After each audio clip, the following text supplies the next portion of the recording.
Welcome to the Election Truth Hour. I'm Joe Condit, your host, founder of CatholicSpeakers.com, and we are so excited to have you all join us tonight. We have thousands and thousands of people from all over the country tuning in, and we have three of the most prominent pro-life leaders on the stage today that were willing to join us on the generosity of their own time to give us influence and inspire us about supporting life during this, the most important election, in my opinion, of my lifetime. The purpose for tonight is easy. We're after all Christian leaders of any organization, and hopefully you influence your members to join us tonight to learn from these presenters that we have tonight, talking about the importance of pro-life, getting you informed, getting you past all what has come to be a common term, fake news, getting the facts, getting you out to voting, getting your members out to vote, and teaching you tricks on how to motivate others to vote. Also, what you can do beyond the vote. It is more important than ever than all of us as Christians go and support life at the polls this year.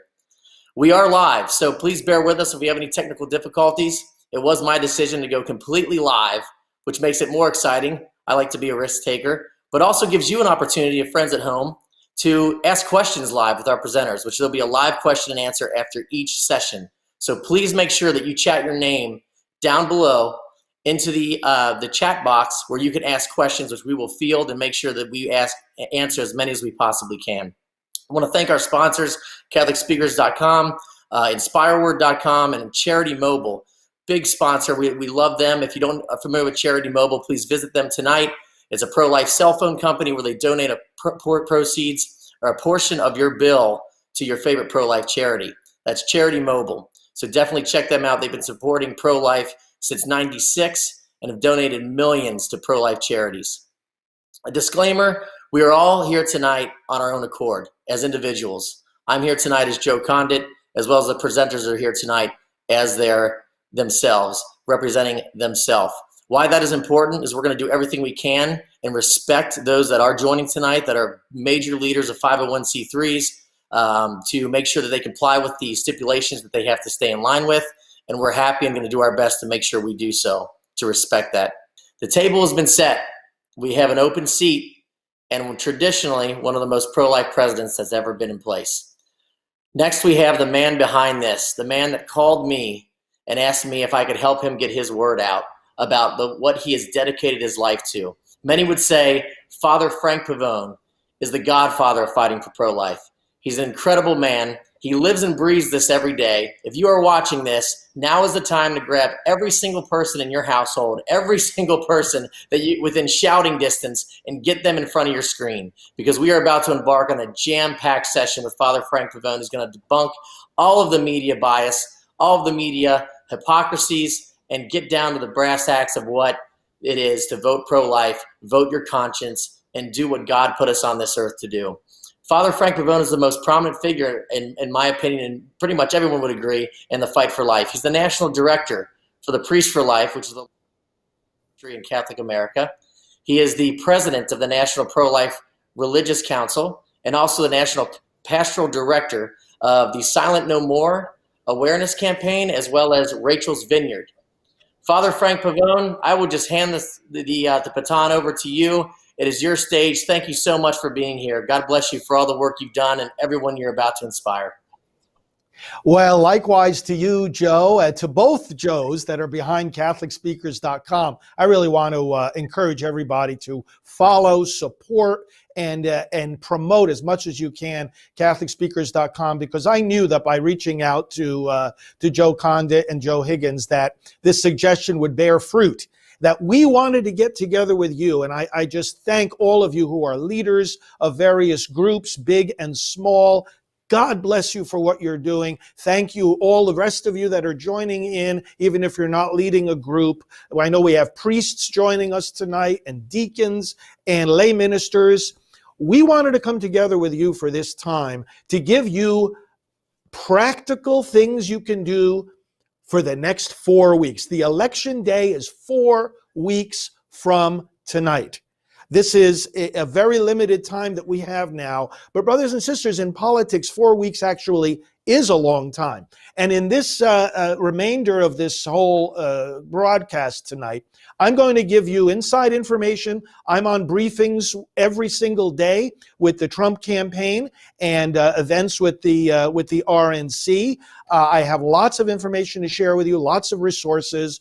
And let me just make clear that we meant for tonight to be the starting point of collaboration over the next 4 weeks. We have got to win this election, and we can and will send you supplementary materials via email. Those of you that have signed up for this broadcast, I'm going to send you all kinds of resources. We're going to work together with Joe in these next 4 weeks. We're ready to work directly with you, with your organizations, with your board of directors, with your team, with your social media, with anything and everything that you're doing to make sure that we can influence as many voters as we can. We all know we each have one vote, but we can each influence countless other votes. Now, you remember how close the elections of 2000 were. 537 people in one state, the state of Florida, where I'm speaking to you from right now, determined the whole presidential election. It can be the same way this time. Nobody knows how this election is going to turn out, but I can tell you that the polling that you're hearing is not accurate. Some inside information: when you look at the polling from within the campaigns, when you look at the polling that is not subject to media bias, President Trump is either tied or ahead or within the margin of error in the key states. Remember, we don't have a national election when we vote for our president. We have an electoral college. So national polls don't mean anything.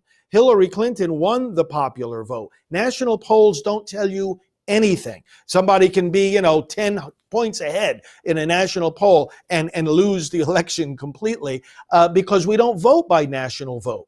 We vote by electoral college, and therefore it's in the key swing states. And I'm going to tell you which ones those are. Let's start with looking at that because, again, this is practical. What influence can you have on the people within your group that are in, especially in these states? Now, the whole country matters because we're talking about the presidency.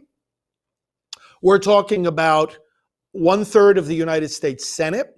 We're talking about the entire House of Representatives.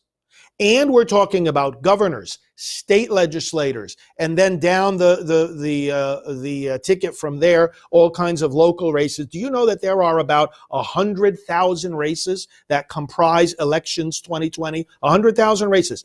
And every single one of them is important. So we need the whole country. But when we're talking about, let's look at the presidency and the U.S. Senate, let me give you some key states. And in fact, I'm going to do something here with your permission. I have a whiteboard here, so we're going to switch camera shots, and I'm going to be able to show you some of these things because I know that many of you will be taking notes, and looks like you can see this pretty well. Okay, so for the presidential race, what states are going to make the biggest impact here? Okay, so if you think geographically, let's start up in the Northeast. Okay, we're going to talk about Maine.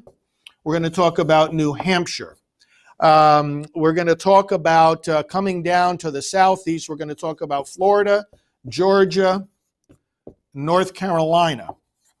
Okay, we've got Pennsylvania going more west slightly now. Ohio, middle, upper Northwest. We're talking about Michigan. Minnesota is in play. Wisconsin. And then you go out further west, down in the Southwest, we're looking at Arizona, New Mexico, Nevada. Let me throw in here in the middle of the country here, Iowa. Okay, so for the presidential race, brothers and sisters, if your groups have particular presence or influence in these states, we have to push extra hard to get people to the polls, registered and to the polls for the presidential race. Okay, and again, I'm going to send you follow-up notes. You're going to have all of this, and you're going to be very well equipped. That's for the presidential race. Now let's go to the U.S. Senate. I know I'm going fast. The U.S. Senate is key. We have right now a pro-life Republican majority in the Senate. But look, the golden ideal goal here is 60 votes. 60 votes. Right now, there's a 53 vote majority, but we need, you know why we need 60? Because of the legislative filibuster. People are wondering, why is Planned Parenthood not totally defunded? It's largely defunded. The president has taken a lot of action to do that, but it's not completely defunded because things get blocked in the Senate. Things get blocked in the Senate even when we have a majority. You got to break the filibuster with 60 votes. So when we have an opportunity to do that, most pollsters will say, well, you know, it doesn't look like that's where this election is heading. But listen, we got 4 weeks. If we really push on the gas, if we really start doing the kind of things we're talking about here tonight, we've got to think big. We can get to a 60 vote margin in the Senate. Now, where are some of the key Senate races where we are able to pick up some seats for the Republican Party, which is, in fact, right now the only pro-life party that is in power? Okay, so we're talking about Alabama. We're talking about Iowa. Now, some of these you'll see intersect and overlap with the presidential states. Some don't. We're talking about North Carolina. We're talking about Georgia, which this time has 2 Senate seats. Both of their U.S. Senate seats are on the ballot this year. We're talking about Montana, Michigan. These are some of the key Senate states, not the only ones. Not the only ones. There are others too. Arizona, another key one. U.S. Senate, you got influence in these states. You're in these states. You can send special messaging to your people in these states about the Senate races. This is what counts. And then, of course, we've got to take back the House. My goodness.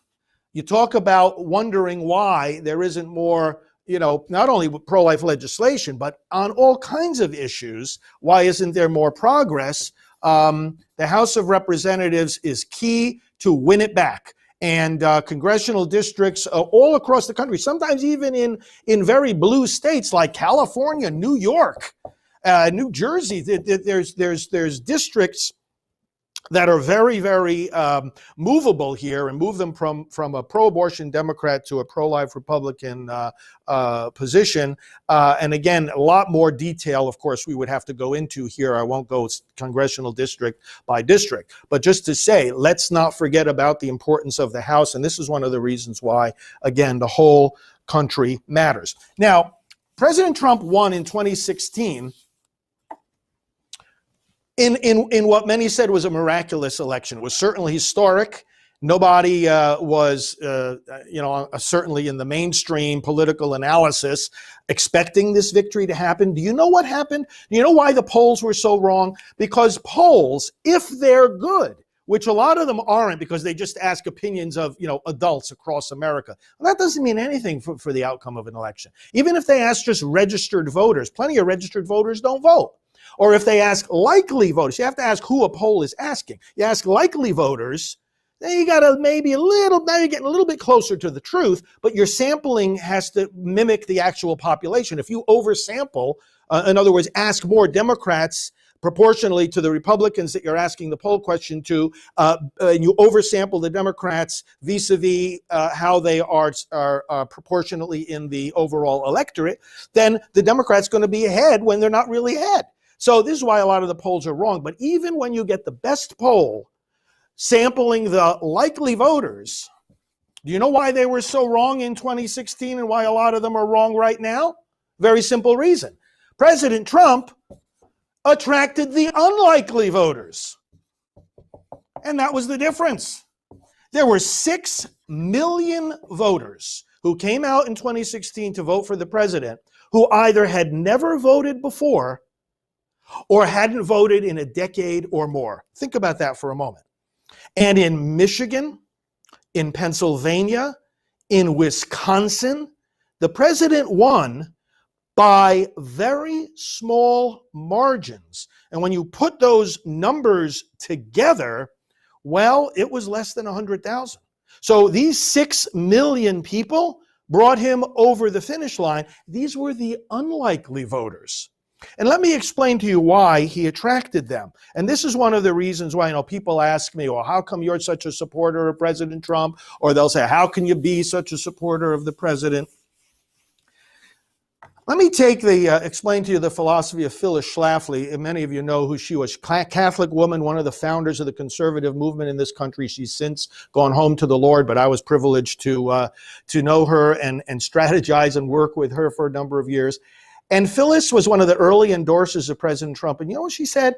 She said, we can see that there are a lot of issues that we would have to educate him on. He may not be understanding all the issues of the pro-life or the conservative movement. But here's why I'm supporting him, she said. Because he will listen to us, to the grassroots. Why is this a man who actually comes to the March for Life instead of just writing a letter or making a telephone call? Why does he actually come? He's connected with the people. Phyllis said he'll listen to us, and not to whom? The establishment. He won't. He's not owned by them. He's not bought by them. He doesn't feel beholden to them. In fact, he believes that they're part of the problem. And so many of the American people also believe that they're part of the problem. And that's why they said, hey, this man talks our language. Now, some people say, I don't like the way he talks. He's rough around the edges. I don't like the way he tweets. Listen, is that really what this is about? Is that really what this is about? I would prefer to have a president whose tweets I don't like than whose judges I don't like. We have got to train our people to think bigger and say, look, is it really about the tweets or the way that he's talking? Or is it about decisions that your great-grandchildren are going to be reading and are going to be affected by 40 years from now, handed down by Trump-appointed judges on essential matters of life, morality, freedom? Isn't that what counts? What direction our country is going? We got to get people to think beyond personalities, and he does, and he listens to the grassroots. He's not beholden to the establishment, and that's why she said he's going to be loyal to us. He's going to fight for us. See, that's another thing. People say, well, sometimes it's a little bit of a rough attitude that he's got, name calling and a little bit of a rough personality. Well, you know what? First of all, you look at the kind of opposition that he has. If you don't fight back, you're just going to be bulldozed right over. But he's fighting back for us. A lot of times, even pro-life candidates and presidents of the past, when they were attacked by the left or by Planned Parenthood or by whatever kind of radical forces there are in this country or the media, a lot of them they were quiet, they were passive, they just roll over and don't say anything and let's just be nice. This is a man who fights back for you, for me, for us, for the church, for the unborn, for America, and wins.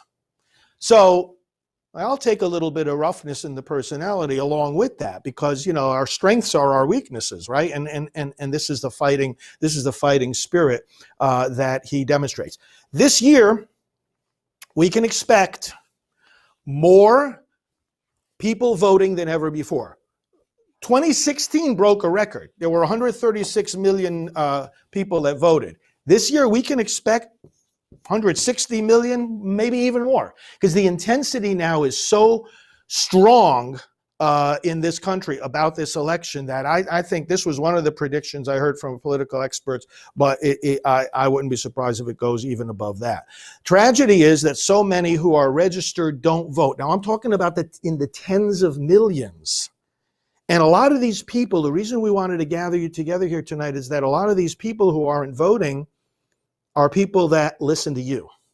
We ran our list, and this is one of the things you can do, and of course we're in a very short time period now, but just to illustrate the context in which we're working, we ran our list through against the voter files, and we found that even on our list of pro-life activists, 40% of them or so didn't show up on the voter files. Now, that doesn't necessarily mean that they're not registered, because there might not be a data match, but it means they might not be. Same thing in your group. Don't presume that people are registered to vote. Now, right now, we're in a period of time where voter registration is closing. Okay, we just had, in fact, here in Florida, we just had an extension of our voter registration deadline, which was yesterday. It got extended an extra week. But voter registration is closing right now. In some states, it's too late. And by the way, so you can go to this is one of the many websites we've set up for you, statevotinginfo.org, to see the dates. Now, one of the things you can do is send out an email to the people on your list in a particular state. This is completely a nonpartisan activity, perfectly allowable, and say, hey, in your state voter registration is closing up in 4 more days. Make sure you're registered to vote. And that's a perfectly legitimate thing to do. Remind the people. Because you know what gets voters out to the polls more than anything else, political analysts will tell you?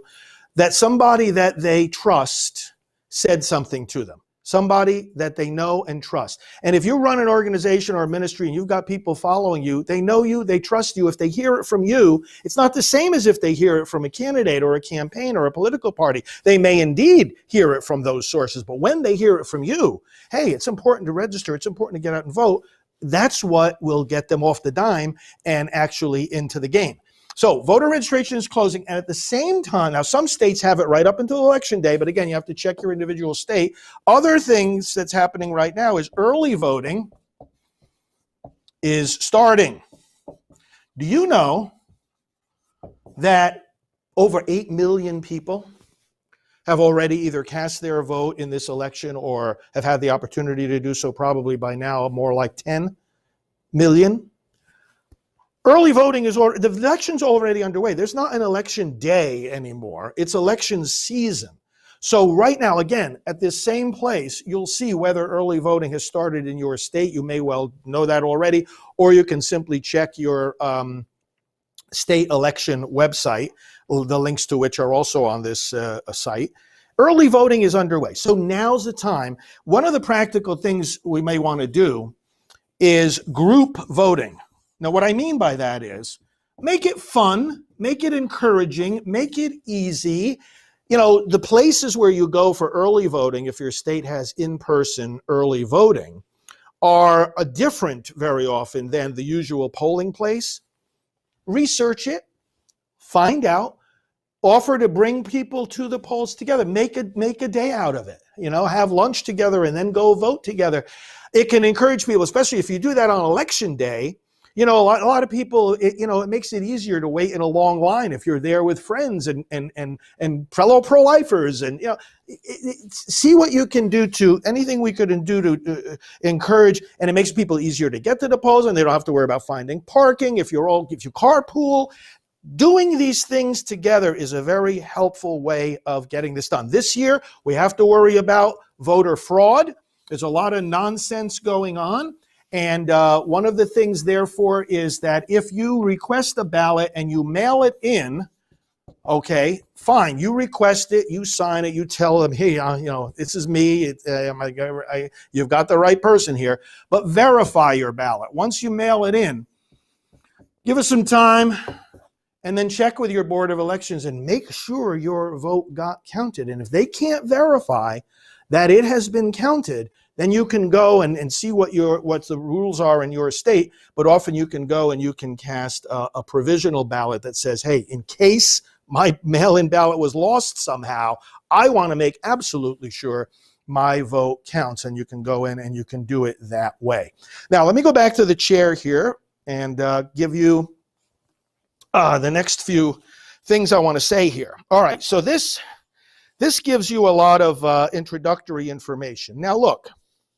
One of the things that we've got to do is we've got to make this an election that focuses on policies, not personalities. It's got to focus on accomplishments, not accusations. So many people, and again, specifically, we ask for a lot of Catholic leaders to come on this call, and I know others here are leaders of Christian ministries of other denominations. Let's understand something about our own people. First of all, if you're evangelical, your vote is the base vote right now for the Republicans and for the president. It's the base. They're counting on you. They know that the majority by which you voted for the president and other Republican candidates is far, far stronger and larger by proportion than it is in the Catholic community. In the Catholic community, it's basically split down the middle. President Trump won 52% of the Catholic vote in 2016. Meanwhile, the previous two elections, President Obama got the larger portion of the Catholic vote, but not by a lot. We're talking about a few percentage points here and there. Now, whether a person goes to church influences this. Those that go to church tend to be more likely to vote for pro-life Republican candidates than those who don't. That's an interesting dimension of the statistic too. But the point I'm making here is that now we've got a Catholic candidate running for president. There is nowhere in the catechism, nowhere in the documents of the church that it ever says a Catholic should vote for a Catholic. It doesn't say that anywhere. That's not a criterion for how you vote. Any more than, you choose your auto mechanic that way, or your real estate agent. I mean, you choose someone who's going to be the best one to do the job, right? I mean, even a doctor, we know there's implications, for Catholic physicians and whatnot. But the fact of the matter is, if somebody says to you, Dr. So-and-so is the best for the type of surgery you need, aren't you going to choose him or her, no matter what their religion might be? Absolutely. So it is, for voting, the same thing. Nothing says you vote for somebody because they share your religion.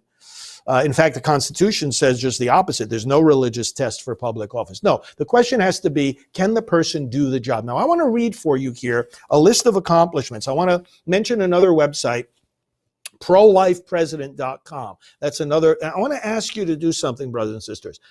I want to ask you to go to prolifepresident.com. You'll see various listings of the president's accomplishments. Now, there's a special link for accomplishments from a Catholic perspective. Now, why is this important? Because I hear Catholics saying all the time, oh, I'm not going to vote for him because, he sinned in the past. Yeah, well, so did St. Paul, and so did King David, and so did Moses. And Winston Churchill and, President Abraham Lincoln and General George Patton, personality-wise and personally, people said a lot of bad things about them and didn't like them very much. Doesn't matter. God puts the right person in the right position at the right time to get the right job done. Now, let me just go through a little litany here. And again, I'll make this available to you. It's right at there at prolifepresident.com. But listen to this. First of all, the president, you see I have his picture behind me when I do my broadcasts from here every day. And people ask me, how come you have his picture there? I said, well, because first of all, he's the president of the United States. But secondly, if he weren't where he is, we wouldn't be where we are, because Priests for Life, together with many other ministries and dioceses and universities and businesses, had to fight the Obama-Biden administration all the way to the Supreme Court to stay in existence, because they were trying to force us to violate our faith. But with the HHS mandate, right, include some forms of abortion in your health insurance. We said, no, not going to do it. Biden, now we went to the Supreme Court. We won only because of President Trump's election. He exempted us all from that mandate. Biden said he'll put it back. So the choice here is between the freedom of the church, the freedom of you to do your ministry, or the oppression of the church. Even just on that point alone, of course, we know pro-life, okay, the state just can't authorize the killing of a baby. John Paul II said that makes it a tyrant state. That's hardly just one issue. It's a tyrant state. But putting that even to the side, the freedom of the church. I mean, well, what's going to happen? What does Biden think is going to happen? To reimpose that mandate? You're going to send all these ministries right back up to the Supreme Court? Free speech. Children praying in school. Students on campuses speaking their mind. Clergy preaching in the pulpit. Do you know that the president has taken executive action on all these things to increase our freedom to spread the word of God? Coronavirus, he has done an immensely historic job. What we have to do is we have to go to sites like whitehouse.gov and get the facts. Look at the coronavirus plan. There was just a report issued from Congress on the entire plan and how it has unfolded for the safety of Americans and our health, and the safe and swift reopening of our economy, our churches, and our schools. Immigration. Catechism says, welcome people, but make sure they have to obey the laws of the country that they're going into. The president's immigration plan is very balanced and is saving us from criminals and people with kind of, who knows what kind of infectious diseases. You know, it makes me laugh how the left criticizes the president for taking a car ride, after he had a positive COVID-19 diagnosis. And Secret Service are there in protective equipment. They guard him all the time anyway. And they're making a big fuss about that. And they don't make a fuss about people just walking over the border, not being screened or tested for infectious diseases, and bringing God knows what kind of disease into our communities. Historic reform, the border wall, reducing drug trafficking and drug cartels. And do you know that he's dismantled 3,000 drug trafficking organizations, not people, organizations. Taken 500,000 criminals that were not supposed to be in our country and gotten them out of the country, including 20,000 violent gang members.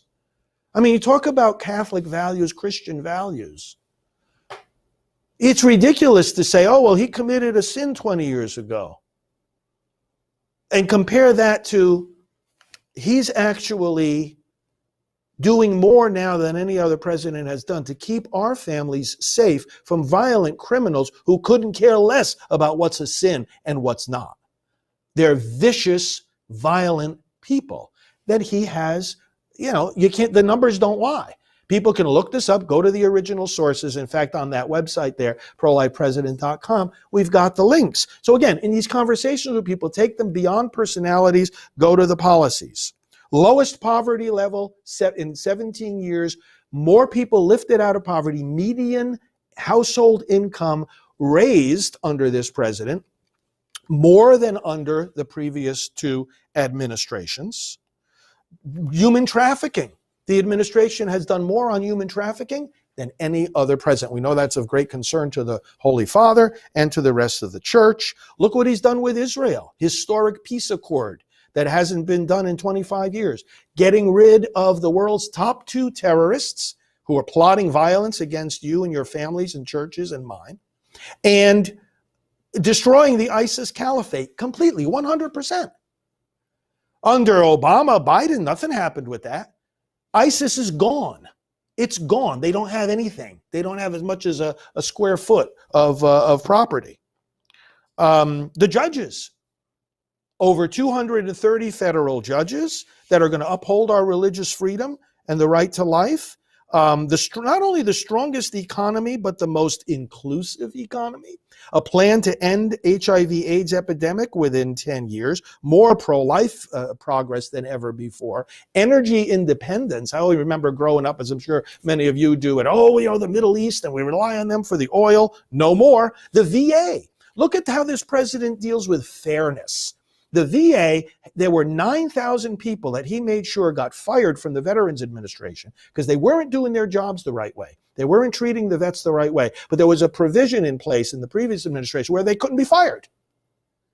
He changed that. Gave them VA choice, so they don't have to stand in line to get health care. They go to a doctor of their choice, government foots the bill. Price transparency, it's going to kick in January, but it's been already signed by him now. We shouldn't be surprised by medical expenses that we didn't know were there when we, agreed to have a certain procedure done. And on and on and on and on it goes. Let me give you a couple of recommendations, and I'll send this list, Joe, these follow-up messaging of things we can send you, books to read before Election Day. We only got 4 weeks, but these books are easy to read. The Catholic Case for Trump by Austin Ruse. I don't know if you've heard of this book, The Catholic Case for Trump by Austin Ruse. A Catholic Vote for Trump by Jesse Romero. The MAGA Doctrine by Charlie Kirk. Blitz by David Horowitz. Excellent book, Blitz.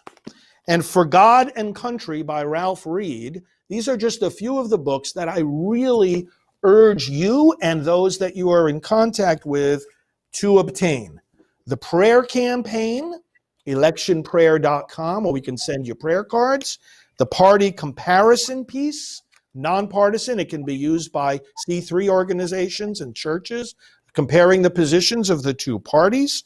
And then I'm sure as we do our questions, I can show you a few other resources that will help answer what your questions will be. But Joe, there's so many things, as you know, concrete tools that we want to give our leaders that are on this event with us tonight. Friends, this is where it's at. We're not here just to talk. We gotta work like crazy these next 4 weeks. Everything is on the line. Not just pro-life, everything is on the line that we believe in the church and as Americans. So Joe, thank you for pulling this together. I can't tell you how excited I am, because I know we got the cream of the crop here tonight. I know they're going to be responsive. And listen, let me finish before we go into the questions, just with this one sentence. The outcome of this election can depend just on the people on this call right now. That is no exaggeration. Father, I love it. Thank you so much. We're going to jump right into the live question and answer session. Please, folks watching, chat your questions to us. There is a chat box on the main page right under this live video where you can simply just put your name in, send us your question. I want to start with a question from a Chad Griffin from the great state of Texas. Father, I chose this one because it actually helps us as Catholics. I'm Catholic, you're Catholic. Let's start by leading by example, right? This question kind of hit me in the heart, and I can't wait to hear you talk about it. Chad's question is, why do you think that the extremely pro-choice President Obama was able to capture more than 50% of the Catholic votes? And what can you say, Father, to those Catholics to reconsider from voting that way this time? Well, first of all, we did not have, President we did not have the kind of fighter that we have now in President Trump. He has been so explicit right from the beginning about pro-life. You can't just say you're pro-life. You gotta lead with it. You gotta explain why, and he does that. He talks our language about it. President Obama's two opponents, they would have signed the right pro-life laws, but it's not like they were championing the cause. That's one of the reasons. And secondly, frankly, and it's one of the reasons for my ministry of Priests for Life, as many of you know, is that we're not talking about it enough as priests. And we are we muzzled? We are afraid? We're not equipped. The more we talk about it, the more people vote pro-life. And so it's really very much a reflection on the church as well. Great. Father, next question. If the wrong candidate gets in, this is a question more surrounding the open Justice Supreme Court seat. If the wrong candidate gets in, what does that mean for the fight for life? And what do you think the strategy would be to make sure this opportunity to overturn Roe v. Wade never happens again? Well, we would have to really be, first of all, from day one, working to make sure that he's a one-term president. Okay, that's number one. We got to right away start working on the next election and working on the midterms. Now, a lot of it is going to depend on what happens with the Congress. It's not, you look at, okay, what if a Democrat wins the White House? But what about the House and the Senate? Now, either the House or the Senate being in Republican hands is, of course, a block. It's a check and balance against whatever the president might want to propose. But God forbid, if the House, the Senate, and the White House were all in Democrat hands, you know what would happen? They're floating ideas right now about, okay, well, you guys right now have, let's presume Amy Barrett gets in, which I think will happen before the election. They'll say, okay, well, we'll just add more seats to the court and fill them with Democrat-appointed justices, and we'll have a majority for a long time to come. Oh, and by the way, we have the Senate. Now we're going to keep the Senate because we're going to make Puerto Rico and Washington, D.C. into states and automatically add 4 more senators to the Senate, and they'll be all Democrat because that's the demographics of those 2 areas, and now they'll have a more solid majority in the Senate for years to come. And then, and by the way, we're going to get rid of the legislative filibuster. Remember, I told you we need 60 votes to win with any kind of votes in the Senate. Well, they'll take that away, so it only requires 51. So they'll push through a radical agenda like we have never imagined. They're ready with a bill already to wipe away all the state restrictions on abortion, all of them. So I mean, we've not had a lot of progress on the federal level with pro-life legislation, but we have had a lot of progress on the state level. They'll wipe that all away. So again, it very much depends not just on who's in the White House, but who has control of both chambers of Congress. Next question, Father, from a Shannon Norden. Thank you, Shannon. What do you tell a pro-life friend who isn't voting for the president because they don't like either candidate? Well, you don't have to like either candidate. The fact of the matter is you have to ask if you like the policies and the direction the country's going to go. I could understand. In other words, affirm them. Say, okay, I can understand you don't like either one. It's not a matter of liking. Remember, the Catholic teaching is what's the common good. So again, what kind of judges, what kind of decisions are our grandchildren and great-grandchildren going to be reading about that are handed down by whatever judges the next president appoints? Are we going to have open borders? Or are we going to have secure borders? Are we going to have law and order? Or are we going to see police departments being defunded and dismantled? Are we going to follow the Constitution? Or are we going to follow just the culture? Are we going to have socialism? Does the church believe in socialism? Or do we believe America should never be a socialist country? Please, what we have to do is get their minds thinking, like we were saying before, about the bigger picture. What difference does it make? Well, whether I like the candidate, that I might not like my auto mechanic, but again, what I need at that moment, I don't need a friend. I need my car to work. Right, Father. From a Warren Hunt, I've seen Warren actually send in a bunch of questions tonight. Thanks, Warren. Father, do you have any information available that folks can hand out at their parishes and get distributed? Yes. Oh, and Joe, by the way, just let me interject here. You say Warren has a bunch of questions. I'm sure many questions that we won't have time to get to. I will be willing to answer each and every one of these questions. And Joe, we'll be in contact. You can let me see what all these questions are. And we have your emails, friends. We're going to get you the answers to all your questions. So let me just say that much. As I said at the beginning, this has got to be now, especially these next 4 weeks. We've got to work closely together. But yes, we have things to be given out in parishes. First of all, these prayer cards for the election, right down the hall from where I'm talking to you now. We've got stacks and stacks of these ready to be sent out tomorrow. And so if you go to electionprayer.com, you can order them and give them out at the parish. This party comparison piece that I mentioned too, one of our best resources, giving again in a neutral way, just the quotes from the various on various issues, and it's in English and in Spanish on the other side. So these are two of the key things we recommend for the parishes. We have other kinds of brochures and booklets as well, which you can find at prolifeproducts.org. And finally, I'm also making a few other handouts. For example, this list of accomplishments that I was going through. I went through some of them, not all of them. Again, at prolifepresident.com, you can download and print those yourself, or we'll be happy to send you a supply of those. Those are great handouts too, that people can say, oh, look at, I didn't realize all these good things were being done. And that can help motivate them to vote the right way. Father, we're getting a lot of questions regarding Trump's personality, which, know, from the media narrative, that's not a surprise. Maybe go back and touch on how to separate results from someone's personality. You know, when we're at our jobs, I'm sure people don't like someone because they wear the way their fashion is or the way they act, their personality, but they may be really good at their job. You know, Steve Jobs would be a great example. You talk to anyone that worked for the guy, he was a tough dude to deal with, but he changed the world and he obviously was great at his job. You know, it's one of them, many examples in my head. What would you say to folks when it comes to what the president has done versus how he may act or how he may put people off, etc.? Well, first of all, listen. First of all, let's think about this as Catholics, as Christians. First of all, the Catechism says we must not judge. Rash judgment is wrong, right? Slander and calumny, making up lies about somebody and passing them along, is wrong. And so is a detraction. Even if someone has a fault, you know, go in making it a topic of gossip. Now, I'm not saying you're doing any of those things. I'm saying that the president is subject to this day in and day out from his enemies, from the Democrats, and from the mainstream media. And I say this to you again, not because I think you're doing it, but because I can assure you. Now listen, I'm privileged to know the president and a lot of people that work very closely with him. I speak every day with people who are working closely with this president.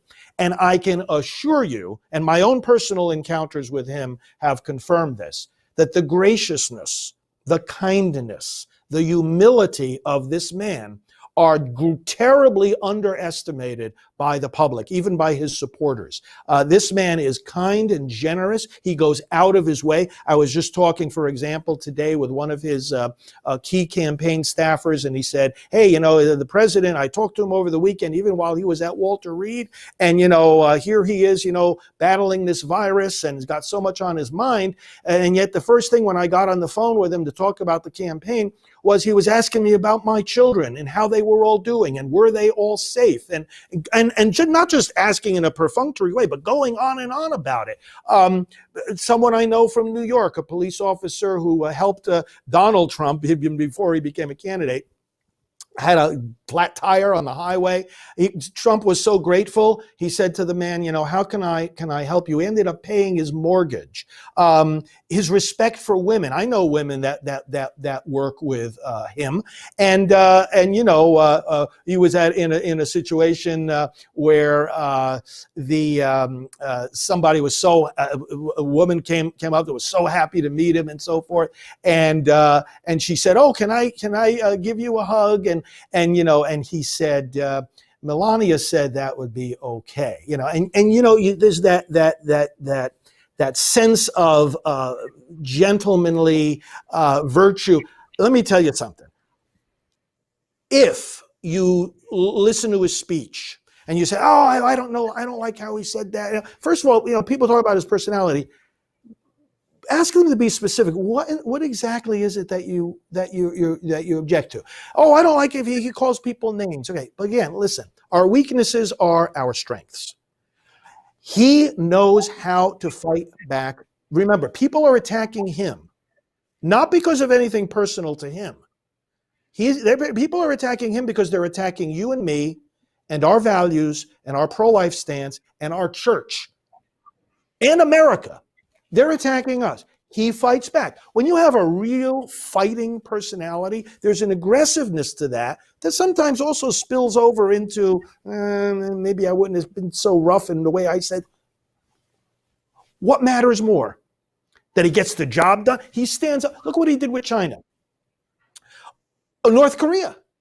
Obama said to him, can't do anything with North Korea. It's an unsolvable problem. And he said, hey, did you ever sit down and talk with the guy? And he started negotiating with him. And, you know, he had to walk away from the negotiations at one point, but he's a tough negotiator. And look, there's no war with North Korea like some people thought he would get us in. Oh, he's a rough personality. He's going to get us into war with North Korea. Exactly the opposite happened. We've never made more progress with that country. China. He was told, you can't even promise any trade negotiations with China. They won't do it. And they were ripping us off of tens of billions of dollars. Now it's the other way around. They are buying tens of billions of dollars of our products. Why? Because this man, with a strong attitude, went face to face with those Chinese leaders, and he pulled off a trade negotiation that's now benefiting us and our families. So, Joe, it's like, you know, these are just some. If people would read those books that I recommended, you'll see example after example of all these things. We're going to post the books Father recommended on the main page, which you're watching right now, also on the Catholic Speakers Facebook page, etc., and all our social media. Father, and just a kind note to everyone watching, we do realize we're going over time. We have Father Pavone, his attention, he's in his zone, so I don't want to cut that off. I'm going to let him cut me off. We're going to go about 5 or 10 minutes extra. Of course, you're free to leave if you'd like. We want to thank everyone that has joined. If you want to stick around for the extra, please do. Question again, Father. We are getting questions pouring in. You must have did a great job with your presentation tonight. The question from Champa. Father, my Democratic Catholic family members say that the Republican Party is pro-death penalty. How shall I answer that? Well, I wouldn't say that the party is as solidly pro-death penalty as the Democrat Party is pro-abortion. But, there are candidates. I know a lot of Republicans that are against the death penalty. And it's not like they're going on some crusade, saying, hey, let's have more executions. It's not like that at all. What I would say to them is, look, we know what we believe as Catholics, that we want the death penalty abolished. Okay, yes. But we also understand it's not the same kind of problem as abortion. And our choice in the election it doesn't mean that the candidate has to match up to every Catholic teaching. Many Republicans, candidates and office holders, many are Catholic, but many are not. It's not that they have to hold up to every one of these teachings. It's that our choice is not between what we have and what we would consider to be the ideal. Our choice is between A and B, a party that, yes, they will show some support for the death penalty, but in comparison to a party that is pushing, advocating for, asking us to pay for, and expanding and taking away every restriction, not from the killing of the guilty, but from the killing of the innocent. And one of the helpful statistics here, to put it in perspective for people, is that we in our country kill more children by abortion. Ready for this? It's an easy to remember statistic. More children are killed by abortion in one day than all the executions by capital punishment since it was restored in 1976. Let that sink in for a moment. Since 1976 till today, fewer deaths by capital punishment than by abortion of one single day. Now, that's not to say that these human lives aren't important, but remember, the death penalty's purpose is the protection of life.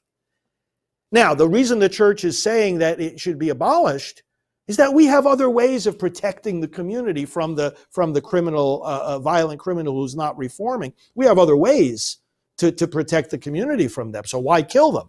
But the fact of the matter is a very big difference between executing the guilty for protecting life by the authority of the state and executing the innocent by the authority of an individual for whatever reason they want. They don't even have to have a reason. So those are some of but I think the bottom line thing here is this.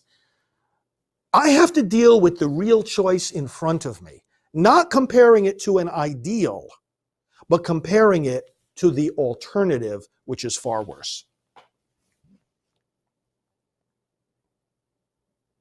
Thank you, Father. Can you hear me? Sorry, Father, a little glitch there. The only one we've had all night. We wanted people to ponder that last point, though. We got a couple more questions. Debbie Brooks, how do you respond to someone that says, I have a hard time believing Trump is pro-life considering the cages at the border? Now, Father, we're purposely picking hot topics that we all know have been said.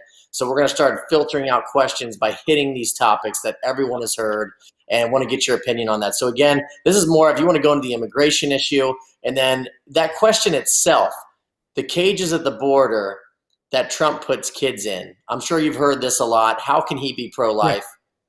The floor is yours. Yeah. Well, we do hear this a lot, and it's a myth. It's a myth. What cages? You ask people, what do you mean by a cage? Now, if you go to your local elementary school, I'm thinking now of the one I went to, public school. What does the playground look like? Does it have one of those, chain link fences around it you can see through? Obviously, you can see through it. Is the playground of the children enclosed by one of those linked fences? Is that a cage? Friends, basically, first of all, we have to take a step back. Remember we talked about rash judgment a moment ago, and I said this is the most common sin committed against the president? This is a rash judgment based on erroneous information. And we can fix it very easily. Just Google, cages at the border, President Trump, President Obama. What's the truth? Okay. The truth of the matter is this.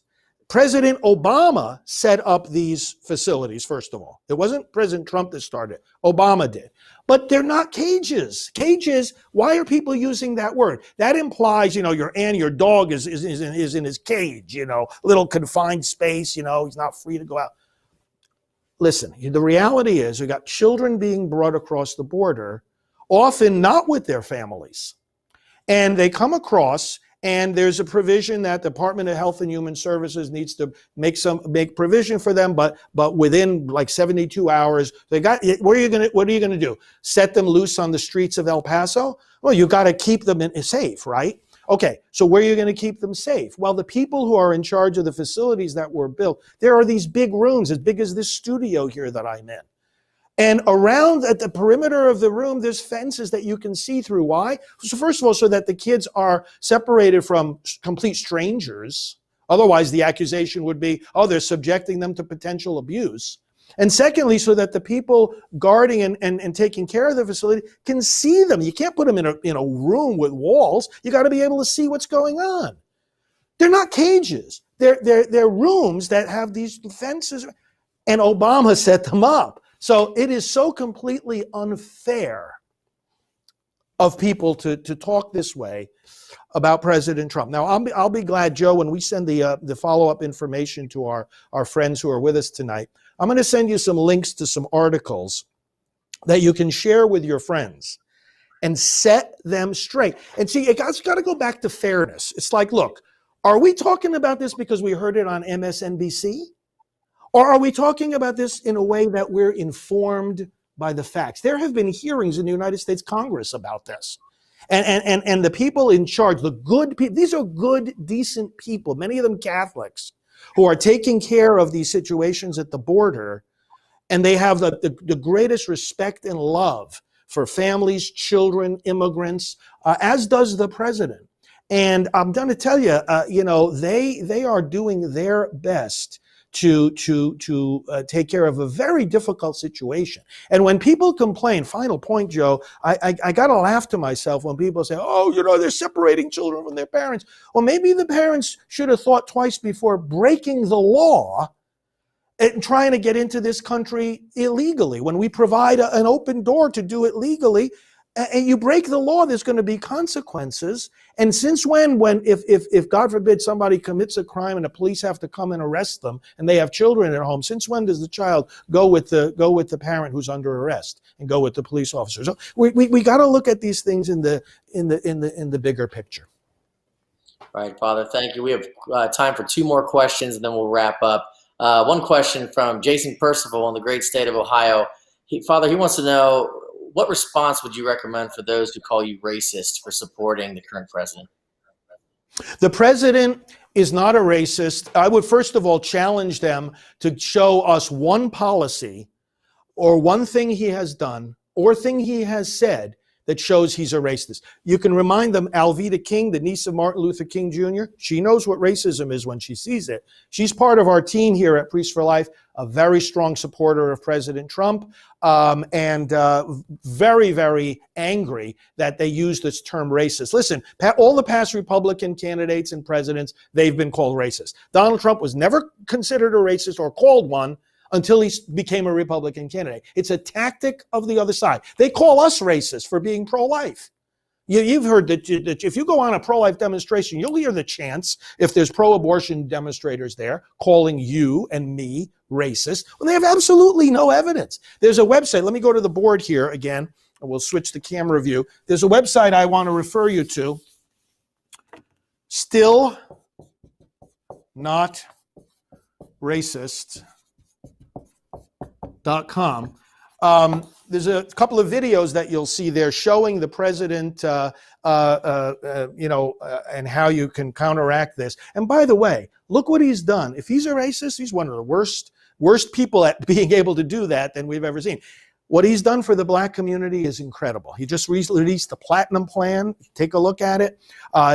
He made permanent the funding for the historically black colleges and universities. He passed the First Step Act. Other presidents talked about it. Obama didn't get it done. First Step Act, prison reform, lowering prison sentences, helping black men in prison to get reintegrated with their families, lowest unemployment in the African American community, the Asian American community, the Hispanic community. Latinos love Trump. His support among the Latino community, among the black community, is higher than any Republican candidate has ever gotten. So this is just, frankly, let me go back here. Frankly, it's a lot of garbage when people are saying that he or we who support him are racist. There's no evidence for it. Some of the things that the president has said and done have been so twisted by the media, like this comment from Charlottesville. I mean, this is just a sham. You know, candidate Biden said it again just last night.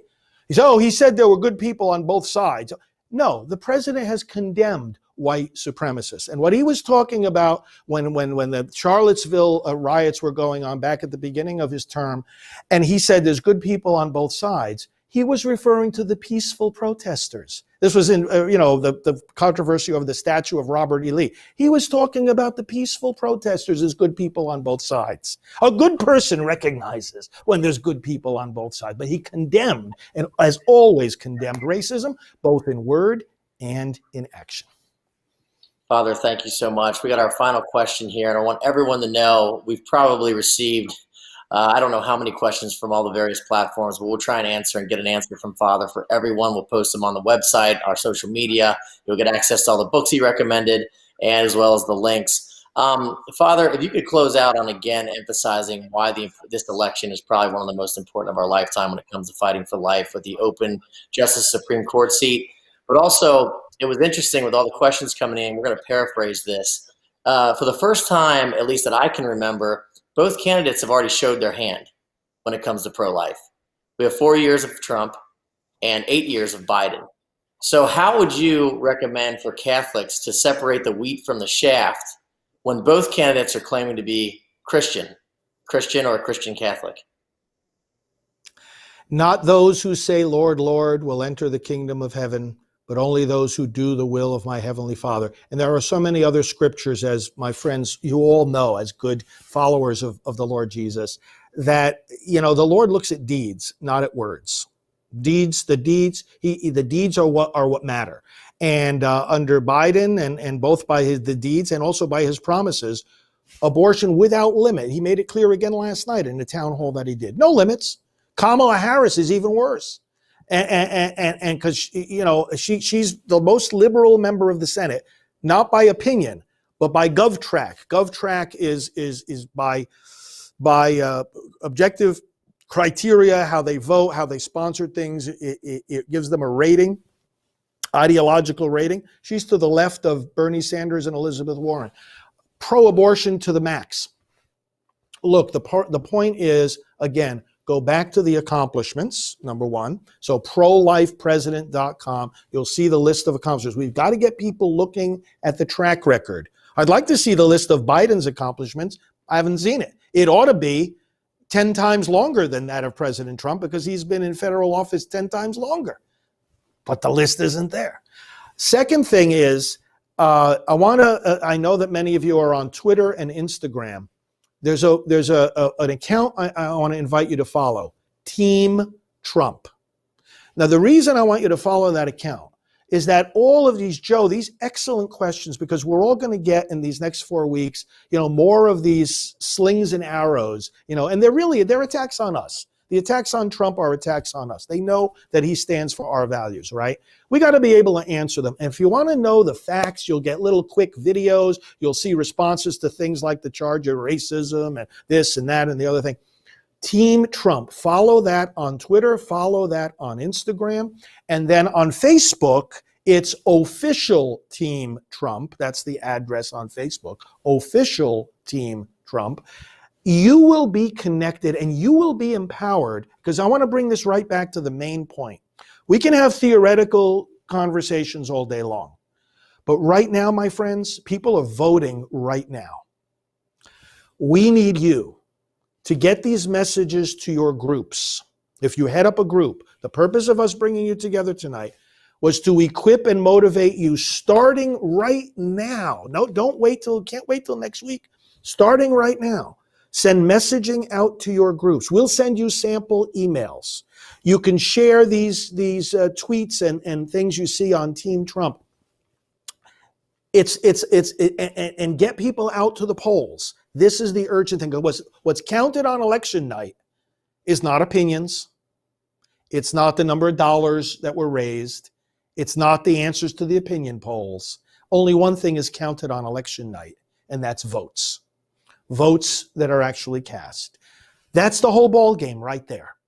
And what's at stake is not just pro-life, it's America as we know it. It's whether this is going to be a socialist country.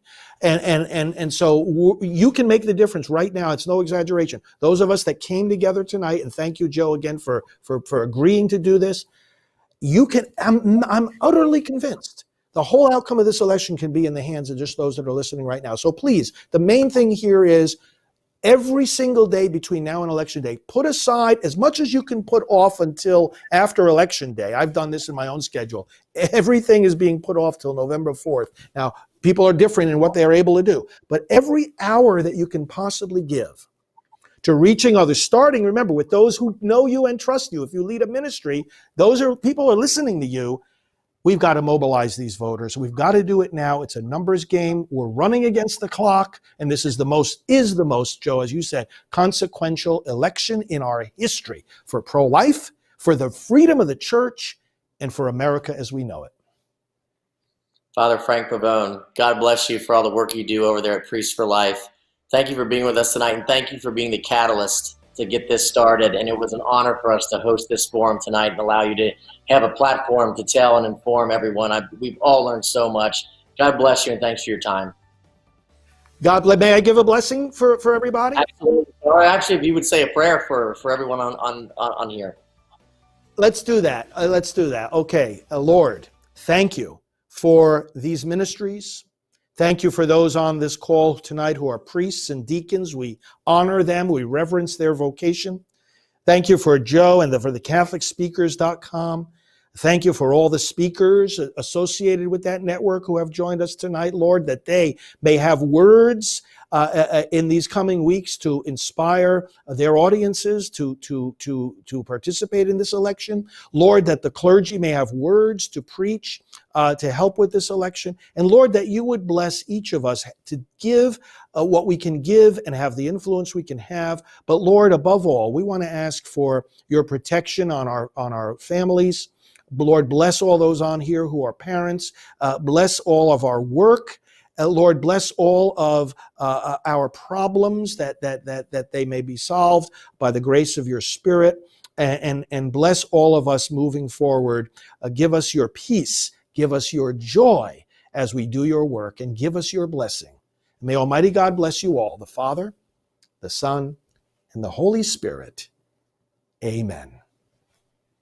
Amen. Thank you, Father, so much. We'll end up wrapping it up here. Thank you, all of you, for joining in tonight and watching. We hope you enjoyed it. Please donate if you feel like called to give us money to put out speakers like Father Frank Pavone, Teresa Tomeo, Jeannie Mancini. Proceeds will go to supporting getting them out and speaking about pro-life between now and the election. We are on a very short timeline, so please help us out to get these messages out. I want to thank all three presenters tonight for doing this with us, and we hope you learned something. God bless you all. Thank you so much for joining. And please stay in touch. Sign up on CatholicSpeakers.com or sign up on the main page for the Election Truth. Good night.